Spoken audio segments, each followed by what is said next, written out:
So sige po, let's just record it. Ayan.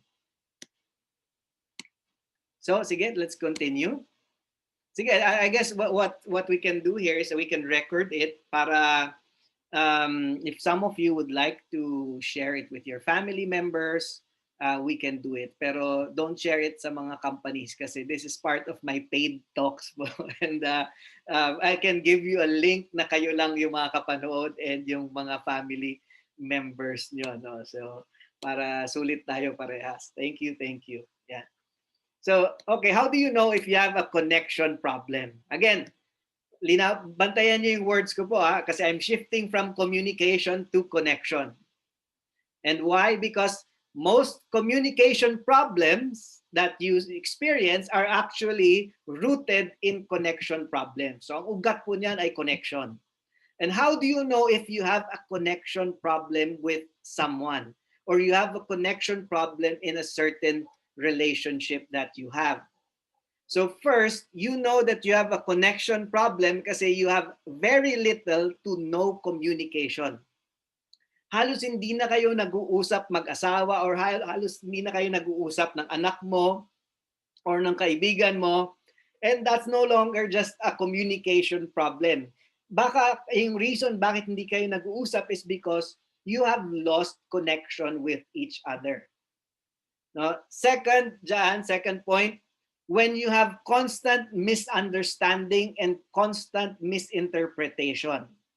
Pag parati na kayong hindi nagkakaintindihan, yung may gagawin ka tapos mali na lang parati yung pag-interpret. Yung minsan ang ganda-ganda ng motibo mo. I don't know if some of you have experienced this, can you type yes dito sa chat box natin, no? If you've experienced this na you have a good motive, you did something good to somebody and then after mo gawin yon, iba yung pag-interpret niya, no? Mali na naman, negative na naman yung pag-interpret niya sa ginawa mo. Usually when that happens, kung once lang, maybe it's just a misunderstanding. Maybe it's just a misinterpretation.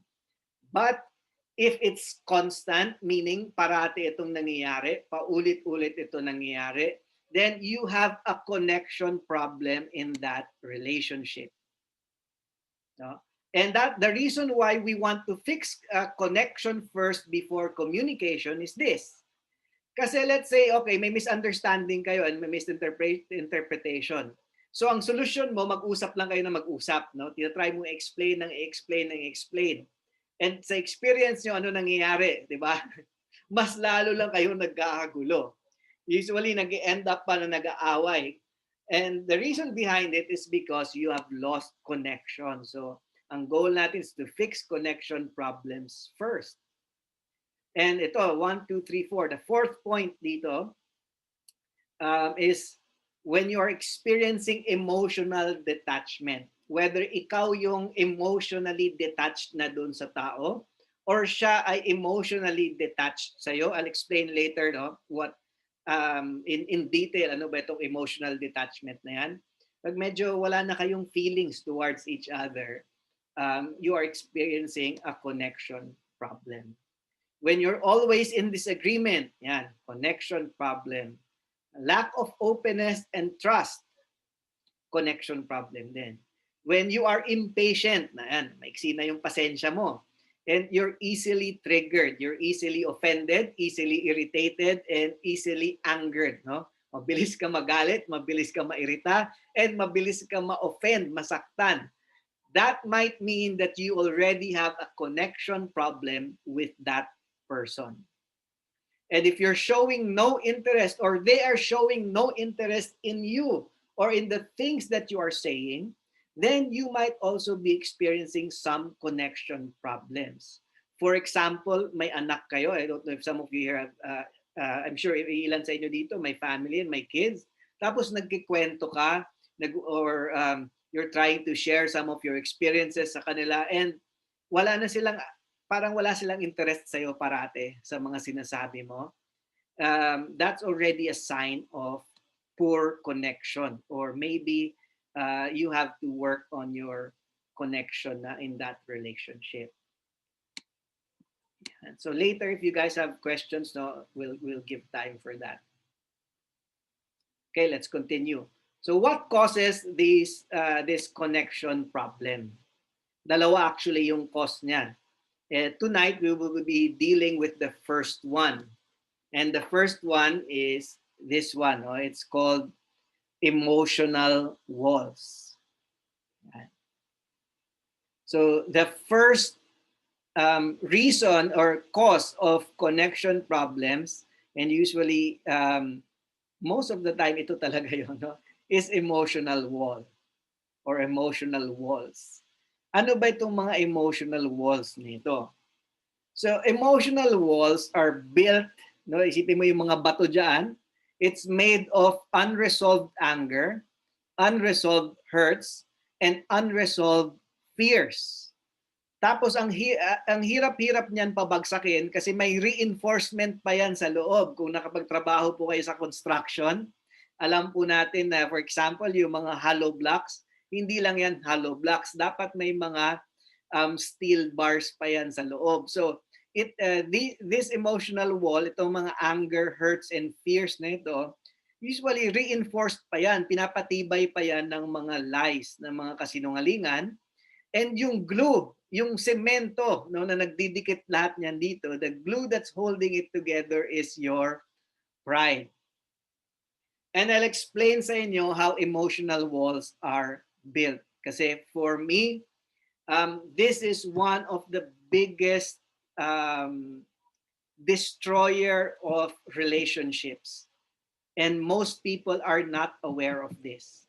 So I'll explain this sa inyo by using the example of anger. So let's say, para maintindihan natin, no, let's say nagalit ka. Nagalit ka, and I'll type, if you guys can see yung chat box, I'm going to type here, kasi I didn't include this in my slides. No, I'm going to type here sa chat box just to show you 3 different expressions of anger. So I'm typing here physical, and then there's verbal, and then there's a third one na hindi alam ng karamihan, which is the emotional expression. Yan, para hindi nyo makalimutan, nilagay ko po dyan sa chat box. Yan. 1 is physical, 2 is verbal, 3 is emotional expression. So let's say nagalit ka, and sometimes people express their anger physically. So paano ba yun? Kailangan meron silang tamaan or masaktan or masira physical. No? Kailangan meron silang either ibabagsak nila yung pintuan, hahampasin nila yung lamesa, sisipain nila yung pinto, itatapon nila yung cellphone nila, mananampal, mangungurot, yan. No? Those are physical expressions of anger. And then yung verbal naman, verbal expression, yung second, alam natin yan, it's verbal, using your words. So, verbal expression, you use your words to express your anger.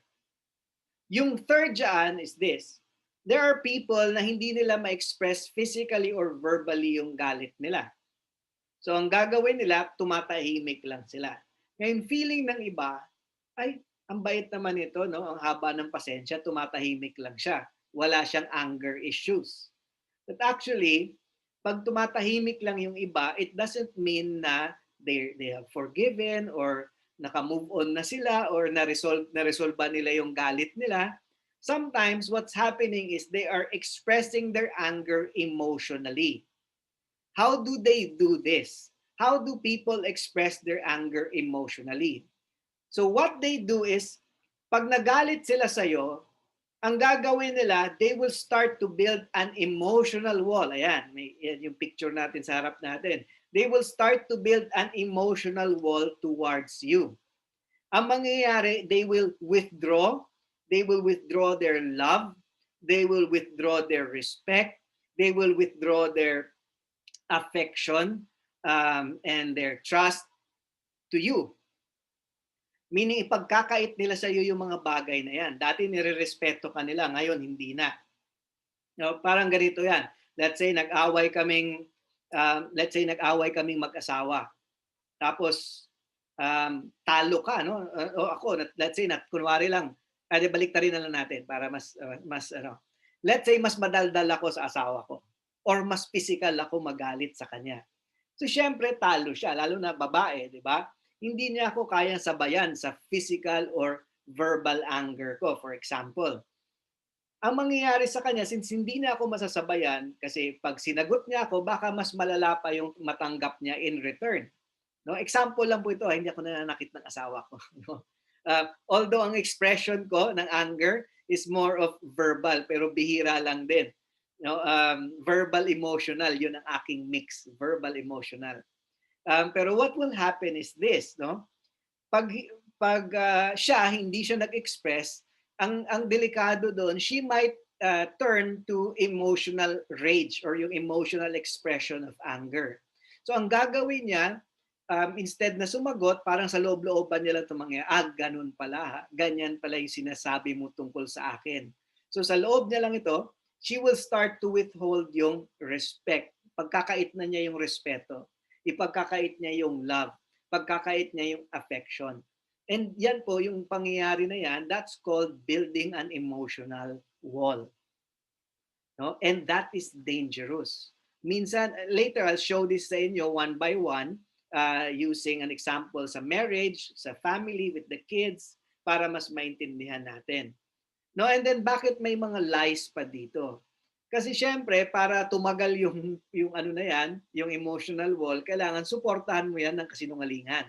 No? Meaning, hindi ko na siya pwedeng pagkatiwalaan ulit kasi pag pinagkatiwalaan ko yan, masasaktan lang ako. That's not entirely true. That's actually a lie. No? That's a lie that's stopping you from tearing down your emotional wall. That is a lie that's stopping you from connecting again to someone that you should be showing love and affection and respect to. No? And then, yung glue niyan is your pride. And pag-uusapan na lang natin yung tungkol sa pride kasi mahabang usapan po yan. Yung tungkol sa pride. We will have a whole session just on pride. Kasi yung pride mo ayan yung ano kung bakit ang hirap pabagsakin ng isang emotional wall. But this emotional wall in your life is preventing you from having good connections in your relationships. Or maybe hindi ikaw yung may emotional wall. Maybe somebody else in your life has an emotional wall towards you. Kasi maybe you've done something or you've said something and nasaktan sila or may fears sila or anger towards you na hindi nila na-express or maybe na-express na nila pero may latak pa. Alam niyo yung latak, no? May residue pa. May tira-tira pa doon. So yung tira-tira na yan usually gets turned into an emotional wall. And ngayon mararamdaman mo bakit parang detached na itong taong ito sa akin. And I've seen this in a lot of marriages and families. And personally, no, I'm not gonna hide anything from you guys. Kaming mag-asawa, we've experienced this. Yung emotional walls namin almost destroyed our relationship a few mga 5 or 6 years ago. No, munti ka na talaga mawasak yung relationship namin just because of emotional walls. And this is the reason why I am also very passionate about this subject kasi nung time na yon walang nagturo sa akin ito, no? I don't know. I've tried searching this sa internet. There's nobody teaching this, no? This original ko itong turo kasi. So very few people know about this, what this wall is and what it's doing to relationships, how it's destroying the relationships, no? And when the first time na tinuro ko ito, may lumapit sa akin na balo, senior citizen na. And sabi niya, kung alam ko lang sana ito noon, nung mas bata pa ako, nung buhay pa yung asawa ko, we could have fixed our marriage.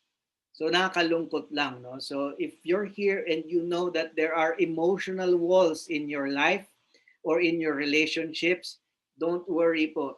There's still a chance to fix it. No, there's always a chance. Basta nandyan si Lord, there's always a way to fix it. Ayan, so kailangan ko lang malaman kung buhay pa kayo. And kung okay pa kayo, if you're learning something new or if you learned something na that you like, can you just type 7 lang, number 7. Kung meron, wag na lang 7, baka mahirapan pa kayo. No? Ayan, sige, 7 na lang, simulan na. 7, yan. No, just to interact with everyone. Meron ba kayong questions muna before I continue on? No, kasi I'll show you guys now one by one how emotional walls affect marriages, how emotional walls affect family relationships, how emotional walls affect yung dynamics within the workplace. Pero before we go into that, I think pwede naman, no? I am looking at my time. May questions ba kayo about this? Ito pala muna. Sige, bago na lang. Habang may nag-iisip ng question dyan, ilagay nyo lang po sa chat box. May question muna ako sa inyo. And I hope it's okay to share, no, sa inyo. Dito lang muna sa chat box para may konting ano lang tayo. Konting interaction and openness din. Para masimulan lang natin to be open with each other. May question ako sa inyo. How do you express your anger? Kayo, no? Is it number 1, just remember the number, no? 1 is physical, and it's okay to open up, no? If you're physical, it's okay to be honest. 2, verbal, meaning through words, or 3, emotional, meaning ikaw yung pinag-uusapan natin, emotional wall. Can I ask if how do you express your anger, and ano yung mix mo? Usually may mix tayo niyan. No, may mix tayo niyan. So you can be 1 and 2 or 1 and 3, 2 and 3. Ayan, sabi ni Rods, no, ano to, sa mga malalapit sa'yo, 1 and 2 ka. Parang gano'n, tama ba yung pag-intindi ko? Ayan, sabi ng iba, 2 and 3. Sabi ni, I won't mention the names na lang, no? sa iba, sige. No, yan, yung iba, 2 and 3, verbal and emotional. Yung iba, emotional, yan. 2 and 3. Parehas tayo, no? Ako actually, ang dami palang 2 and 3. Ako kasi I am verbal and hindi ako ganun kalakas sa emotional wall, pero that's my backup. No? That's my backup. May mga tao naman na 3, like I see some of you here who are writing down sa chat natin, you're 3, and ito talaga yung ano mo, meaning you're not that expressive verbally or physically. For some people naman, it depends. Katulad ng sinagot ni Rods kanina, depende kung sino yung kaharap mo. For example, kaharap mo yung boss mo, no? Or parents mo, tapos tinuruan kayo na bawal ka sumagot. Let's say yun talaga yung kultura mo. So hindi ka talaga sumasagot, tahimik ka lang. Tahimik ka lang, di ba? So when it comes to your boss or somebody higher than you, number 3 ka. Meaning tahimik ka but you build an emotional wall towards that person. Pero pagdating naman sa mga anak mo o sa asawa mo o sa mga kaibigan mo, nag-iiba ka. You become a 1 or a 2. Pwede rin yon. No, you change. There's a question here. How do you gauge an emotional wall to be at the point of breaking a relationship? Usually, malalaman, what I would say is this. If you have an emotional wall and it's been there, the longer it's there, the more danger you are in really breaking up that relationship. No? Patagal ng patagal yung wall, meaning ang kapal na minsan, hindi mo na alam, nahihirapan ka na mag-isip, how can I reconnect? Kahit anong gawin namin, wala na. No? Anong usap namin, walang pinagpupuntahan, or may agreement man kami, after a while, wala na naman ulit. It's because the emotional wall is so thick na hirap na sila to make even the smallest connections. But if you guys are still together, there's really, you can really deal with this, especially kung aware na kayo of the emotional wall. It can be fixed. It's not easy. It takes time. And it takes more than forgiveness. Ayan, sabihin ko na sa inyo ngayon pa lang. Mamaya sa dulo, pero it takes more than forgiveness to do this. Pero how do you gauge? Usually you are really in danger when, when you're starting to not care anymore kung ano man yung mangyari sa relationship niyo. Yung wala na, talagang wala ka ng attachment eh. You've lost your emotional attachment to that relationship. That's very dangerous na. And ngayon, sige, let's continue. Thank you pala for interacting. Alam niyo, natutuwa ko sa inyo kasi there's only, I think there's 30 of us here in this group and we have very good interaction. No, yung iba baka hindi lang alam paano mag-chat dyan, pero don't worry, we still appreciate that you're here. Or kung katulad nyo, ako, I'm a very introverted person. No, nasanay na lang po ako sa public speaking, pero talaga extreme introvert po ako. And you're like me, hindi ako kahit sabihan mo ako mag-chat, hindi ako sasagot dyan. But that's okay, we understand that. Let's continue on dito and let's look at how emotional walls affect married relationships. Yan. Kung married ka and nandito ka, perfect ito for you. If you're not married or you're planning to be married someday, still, this is a very important lesson that you can apply in your life someday, or you can prepare yourself for this. Or even sa if you're yung mga boyfriend, girlfriend, or mga engaged yan, ma-apply nyo pa rin naman to. If not, kung wala ka talagang balak mag-asawa, no, di magagamit mo to kasi I'm sure may mga kaibigan ka someday that will need help in their relationships. And if you understand emotional walls, you have a big advantage. So, yan. So let's continue on. Okay. Let's talk about marriage. There's something about being married that people don't understand. We all know na marriage is a covenant between husband and wife, 'di ba? Covenant 'yan. Kasunduan 'yan between husband and wife. Pag tinanong mo sila, okay, what's the covenant about? Ano yung covenant ninyo? Is it yung words na sinasabi na till death do us part? Is that it? Actually, there's a deeper covenant based on the Bible. Ngayon, bakit Bible ang pinag-uusapan natin? Kasi it's God who ordained marriage. Siya yung two people joined together. No? So si God may plano nito. And ito yung tinuturo sa Bible. This is the covenant of marriage. And we'll shortcut na lang natin to. We'll just take the first few sentences, no? Wives, this is from Ephesians chapter 5 verse 22 to 27. Wives, submit yourselves to your own husbands as you do to the Lord. So kung paano daw mag-submit ikaw as a wife to the Lord, that's si God yung standard mo. That's the same way you submit yourself to your own husband. Okay, hindi ko na babasahin muna yung sa ilalim. Dito tayo sa husband naman. Husbands, love your wives just as Christ loved the church and gave himself up for her to make her holy, cleansing her by the washing with water through the word, and to present her to himself as a radiant church. So, ang dito is, sa husbands naman, ang sinabi dito, love your wives. Sino yung standard? Anong klaseng love? Kung ano yung love ni Jesus sa church, technically sa atin lahat, no,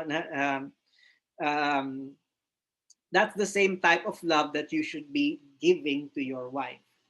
And wives naman, ang sinabi, submit yourselves to your own husbands as you do to the Lord. So yan yung covenant ng marriage. The husband and the wife. Ngayon, when we say submission, please intindihin po ninyo ito ha. From as far as I know, nobody explains it also this way. Okay?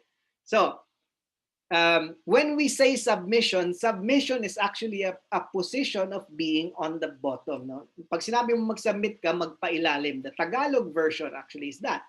Magpailalim ka sa iyong asawa. And that doesn't mean na magiging utusan ka lang or pwede kang abusuhin ng iyong husband. I want you to open your mind ngayon to this interpretation that I'm going to show you of what submission really means. It's more than just yung maging masunurin ka lang. I've met some husbands na ginagamit yung verse na ito as a weapon against their wife. Pag ayaw sumunod, sasabihin nila, submit. Di ba? Ewan ko kung nangyayari sa inyo yan, sa mga may asawa dito. No, but do not use this as a weapon kasi there's a deeper meaning to submission. So ito na. What does submission mean? So when you're submitting, if you're the wife and you're submitting to your husband, you have this position of being under. And what that means is this. Ito na. Yan. The wife, tingnan niyo po yung wife dito, yung picture ng mata, is looking up to her husband. Ulitin ko lang po when we say submission, it also means that the wife is looking up to her husband. Tinitingala po niya yung kanyang husband. Why is that important po? Well, first of all, alam naman natin na you can actually obey someone na hindi mo naman siya tinitingala at nirerespeto. So submission is more than just obedience. Kasi ang sabi kanina, you submit yourself to your husband as you do to the Lord. Paano ka ba nagsasubmit kay Lord? Sumusunod ka lang ba or tinitingala mo at nirerespeto si Jesus?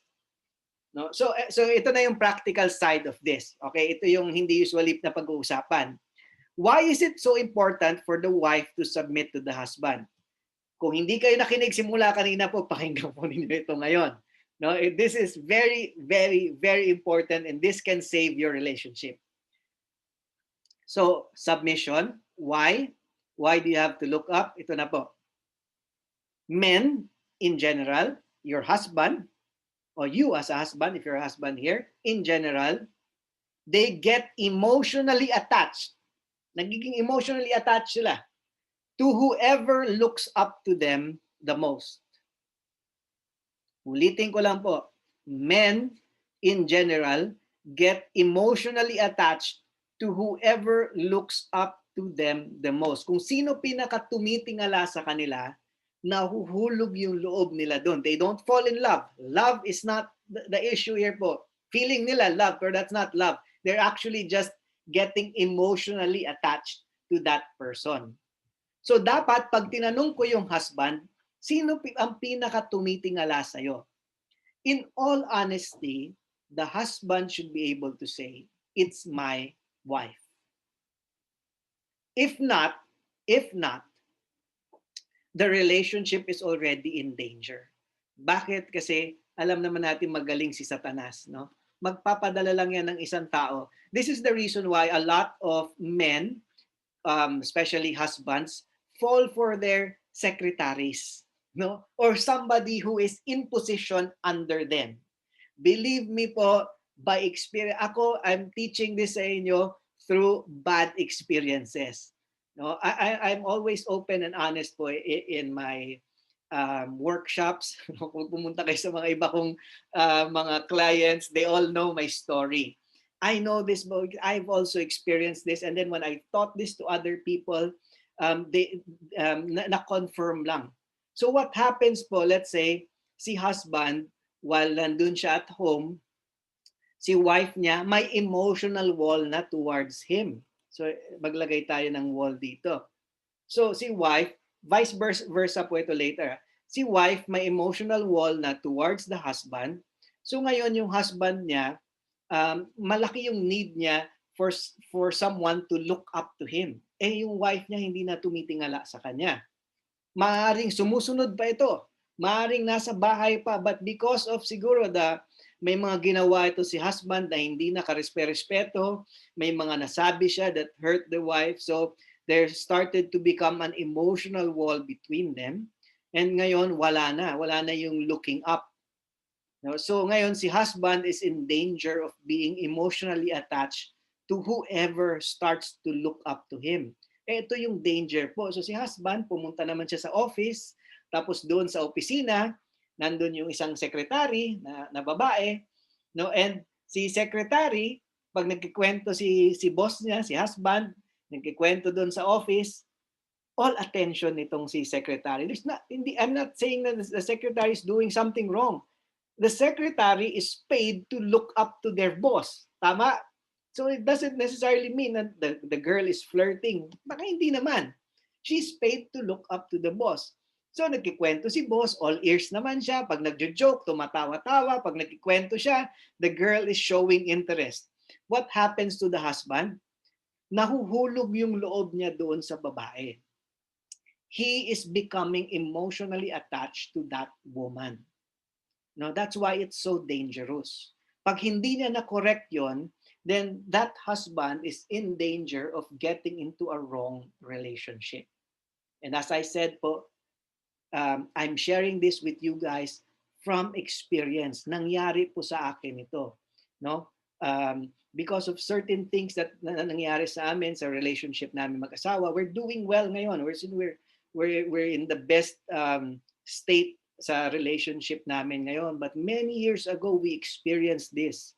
No, itong lesson na ito, we learned this the hard way. So I'm sharing this with you guys kasi I don't want this to happen in your relationships. Diba? So whenever a couple comes to me and asks for counseling, minsan tinatanong ko yung wife, no? Ano yung paningin mo sa husband mo? Pataas, kapantay, o pababa? Alam mo agad na nagkaagulo na sila pag pababa na yung paningin. No, so remember, wives, that's your commitment to the Lord. Mahirap po yan. It's not easy. Kasi sometimes kaming mga husband, may mga nagagawa na kami na hindi nakarespeto talaga. But that's your covenant. And that covenant is not dependent on the husband. It's dependent on the Lord also. So parang okay, you look for something always to look up to your husband or mag-usap kayo, no? Because you want to restore that relationship. Pagdating naman sa wife, no, sabi, husbands, love your wives. So dapat yung husband naman, siya naman yung all out pagdating sa showing affection, showing love to the wife, siya yung number one dapat dyan. Pag tinanong yung wife, no, pag tinanong yung wife, sino pinaka nag-a-admire sa'yo? Sino pinaka nag-a-admire sa'yo? Dapat kaya niya sabihin in all honesty, it's my husband. My husband is my number one admirer. If not, kung hindi niya na kaya ito sabihin or ikaw yon and hindi mo na ito kaya sabihin, meaning your husband has stopped admiring you. This is the danger po with emotional walls. If the husband has stopped admiring the wife, then dangerous yan kasi women in general, there might be a few exceptions, pero in general, women get emotionally attached to whoever admires them the most. Tandaan po ninyo, since you were kids as women, ano, 'di ba? Yan yung wiring mo eh. That's what you've been taught when you're watching even cartoons, no? Yung mga Disney movies. There's always this admirer, always somebody chasing and going after that girl. So it's hardwired, no, in the psychology of the woman that she gets emotionally attached to whoever admires her the most. Kaya dapat, that's the role of the husband. And that's what, again, kung hindi na binibigay ng husband yan, then the same way kanina sa danger sa husband, the wife is now in danger of being emotionally attached to someone else. Kaya if you may question kanina dito, no, na how do we gauge an emotional wall to be at the point of breaking a relationship? Yan na po yun. When there's no longer any emotional attachment between them, delikado na po yung kalagayan. So I hope this helped you guys in some way. Yan. Kung may questions kayo, you better start typing it down kasi dire-diretso muna po ako para matapos ko itong sa ano.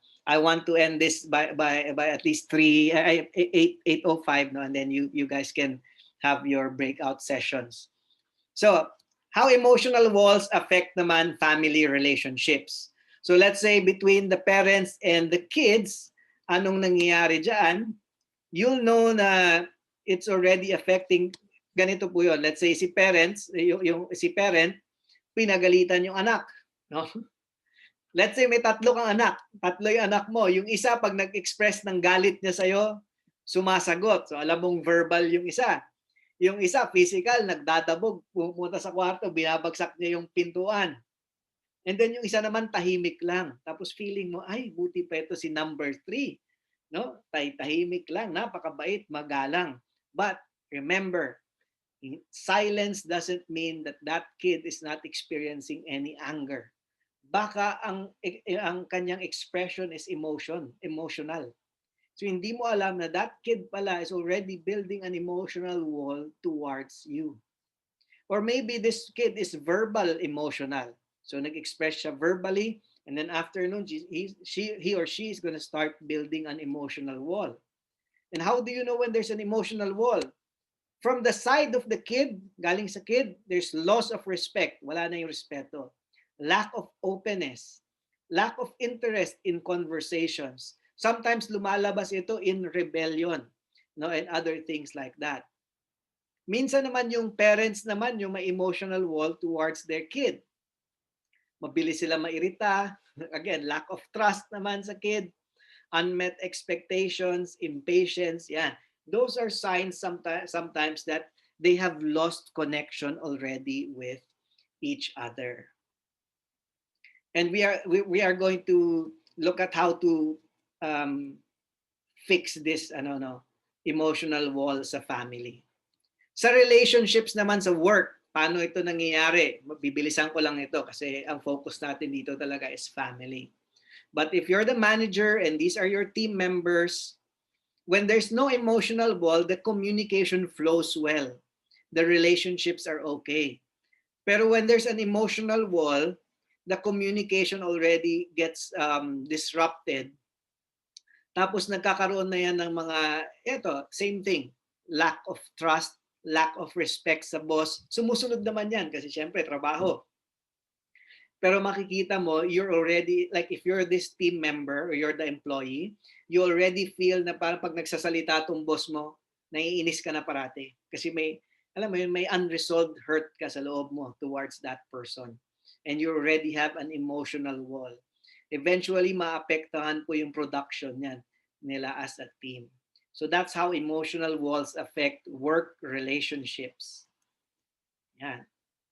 So, yan. Any questions ba muna before I end this by sharing with you how to just tips on how to break the emotional wall. Ayan, meron pala ditong question si Lorraine.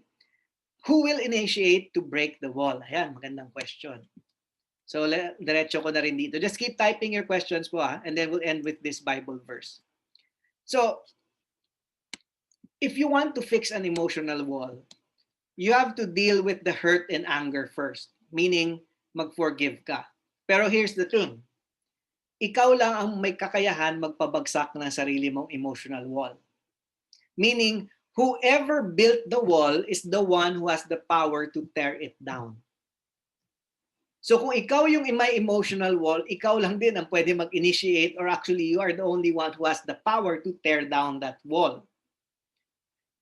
Kung napansin mo naman the other person has an emotional wall towards you, meaning ikaw wala ka ng emotional wall sa kanya, pero nararamdaman mo siya meron towards you, and then you want to help them, you want to the only thing that you can do first, maybe try to help them realize that they have an emotional wall and that these walls might destroy your relationship.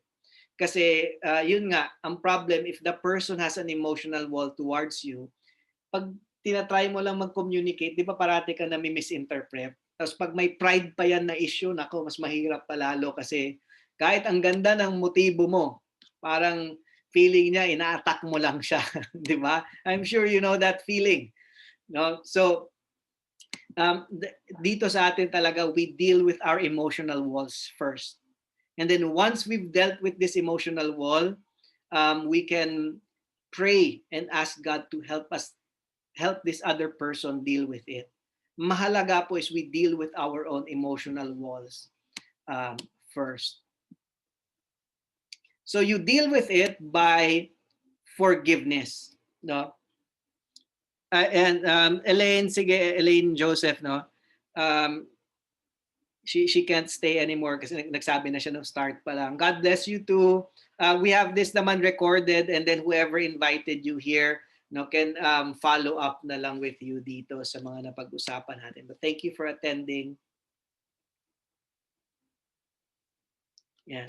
So, how do we deal with it? Forgiveness. Pero again, warning lang po. Akala ko noon, the moment we forgive, everything is okay na. Then I realized after a while, through observation and through talking with people and counseling and giving advice and coaching, hindi pala. Forgiveness is what loosens the emotional wall, pero it doesn't tear it down. Hindi niya ito automatically pinapabagsak. That's why you'll feel sometimes na, sige, napatawad ko naman siya, pero andun pa rin yung detachment ninyo. And you know that, di ba? May mga tao, as Christians, forgive naman ako. Na-forgive ko na yon. Pero pag tinanong kita, did you work on tearing down the emotional wall? Do you still have that emotional detachment towards that person? Maybe, yes, you've forgiven. Pero you haven't changed your behavior and your habits and your thinking towards that person. Hindi po siya automatic. So, but it starts with forgiveness. So if you want to fix your connection with a person, napansin mo, okay, ngayon nandito ka sa webinar na to, and then you realize, hala, I think I have a connection problem with my husband, with my wife, with my kids, with my friend. Ang gawin mo, if you want to reconnect again, avoid talking about heavy issues first. Kasi pag nag-uusap naman kayo, hindi mo kayo nagkakaintindihan. You have to decide to be intentional in fixing the connection first. So how do you fix the connection?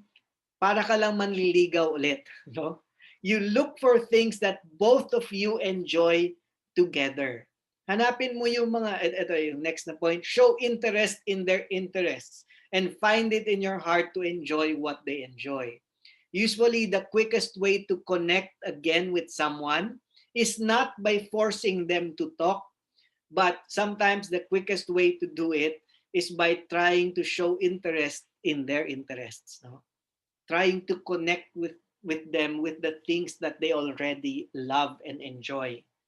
And I suggest sa inyo, if you're in the family, no, especially in the family, pag napansin mo na may mga emotional walls na doon, wag lang kayo mag-meeting. Sige, meeting tayo, usap tayo ulit lahat ngayon. No, set up some activities, no? Mag-date night kayo ulit, mag-asawa. Or mag-date night kayo ng magulang mo. Just try to reconnect again with them first. So as I end this, no, ang ano ko sa inyo is fix connection problems first. Okay? Fix connection problems first before fixing any communication problem. Huwag niyong kalimutan po, bakit natin dapat ayusin to? Si God nga hindi nagtayo ng emotional wall towards us. No? Siya pa actually yung gumawa ng paraan to make sure na we can reconnect with Him. No, sa Romans 5 verse 8 sabi doon, but God demonstrates His own love for us in this, that while we were still sinners, Christ died for us. Habang tayo pa yung may kasalanan and tayo yung gumagawa ng mali, God made sure that there would be no wall in between us. No, any wall na ginawa ng tao, He destroyed it because He wants to connect with us again. So tayo rin dapat with the people around us. Ngayon, I'll tell you, there are some people sa buhay mo that you don't have to reconnect with again. Okay? Like mga ex mo and may asawa ka na ngayon, magre-reconnect ka pa sa ex mo, wag na. No? But the reason why you're not reconnecting with them dapat is not because you have an emotional wall. It's just that you know it's not the right thing to do. Pero sa loob mo, there's no bitterness, there's no anger, there's no fear, there's no hurts. Because you've forgiven that person, you've dealt with the emotional wall, pero you just decided not to reconnect because of it's not the right thing to do anymore. No, so that's the only reason why you don't reconnect sometimes with someone. Pero especially with the family, we want to maintain good connections. So, may natutunan ba po kayong maganda? No? I'll ask you guys muna ngayon. You can unmute yourself. I'm gonna break you guys out into what you call this, breakout rooms. Pero I would need to know sino yung kaninong room dapat mapunta. So I'm going to give you guys a little bit of instruction ngayon, and if you're confused, okay lang po, I'll help you out later. So I'll give you guys a little bit of instruction. Punta kayo sa inyong if you see your face, okay, I'll stop sharing my screen muna po. Yan. So nakikita nyo ba yung video nyo? Kung nasaan kayo, yung parang what you call this, yung area kung nasaan yung mga mukha natin lahat. Yan. You go to your own video or to your own parang picture dyan, and you click it and may makikita ka rename. Nakikita nyo yung rename? No, sana nakikita niyo yun, rename. You click yung rename and then makikita mo yung enter new name here. Can you write kung sino yung dapat, sino nag-invite sa'yo? So lagay mo yung name mo, tapos kung sino nag-invite sa'yo.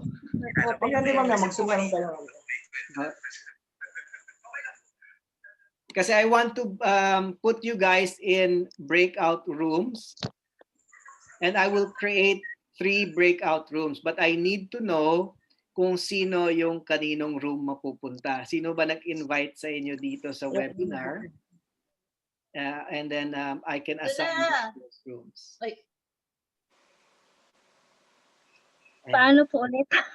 Yan, punta kayo sa parang picture nyo. Ewan kung nakikita nyo yung parang image nyo dyan, yung may video nyo. And may makikita ka parang 3 dots. I-click first your picture. Click mo yung picture mo, may makikita ka doon na parang mga dots. May lalabas participant. Na options. Go to the participant. Yan, sa participant. Participant. Click yung participant and then nakalagay doon rename. Yan, i-click mo yung sarili mo and then makikita mo rename. And ilagay nyo po kung sino nag-invite sa inyo. So yung name mo plus sino nag-invite sa inyo para mailagay ko kayo into the breakout room. Nakatulong ba yun? Kasi hindi ko, sorry po hindi ko kayo kilala lahat. So may hirapan akong i-break out kayo. No, so I can see some of you are na.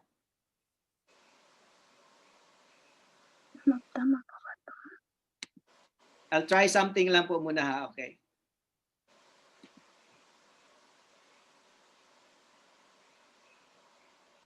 So I'll write, 3 po kayo sa ito, either sa group ni Lorraine, no? At Lorraine, and sa group ni Tess, and then there's another group ni Sharon. 1 hour lang ba yung Sharon niya, okay? Okay, yan.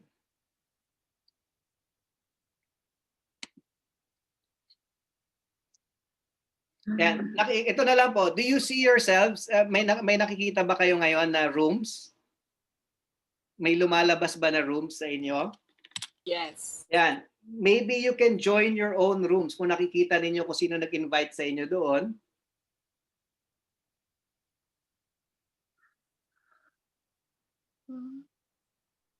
Yan. Are some of you joining na? Okay. I'm assigning na a few people right now. Yan. So, sorry po Kung may mga questions pala kayo, please keep asking muna ngayon while we're trying to fix this.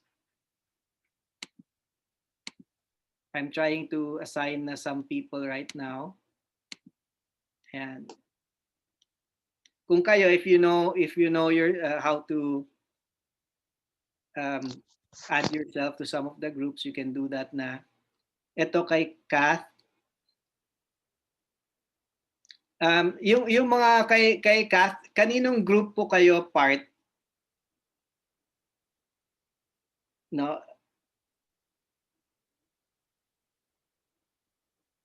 Yan, Odin.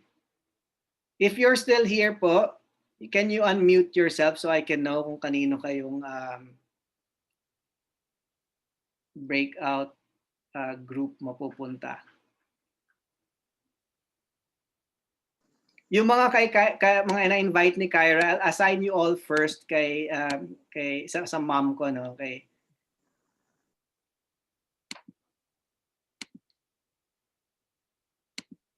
I'm assigning some people po ngayon.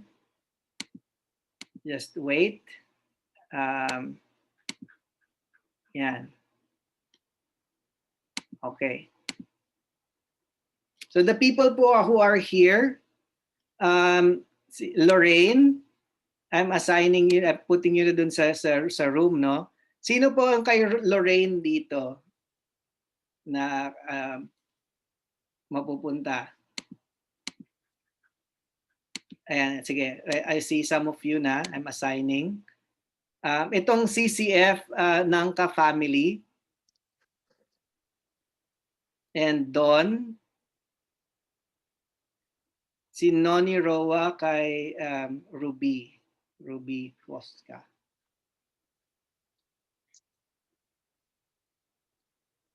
Anyway, sa ngayon po, I will be assigning you guys na lang muna po to certain groups. Okay lang po muna sa ngayon, no? Kasi at least you guys can go into a discussion muna and then we can fix it later. We'll fix it na lang later. Yeah.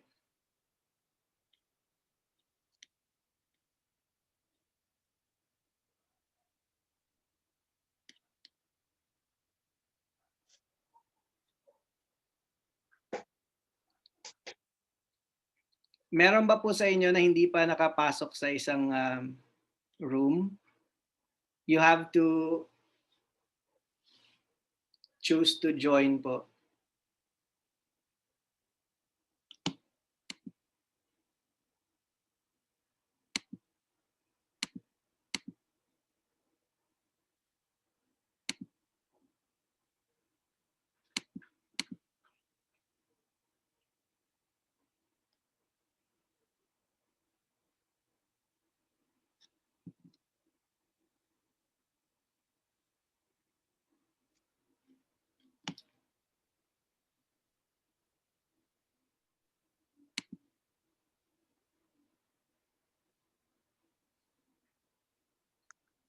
Kayo po, Sister Tina, sino po sa inyo? Is it from Sharon, from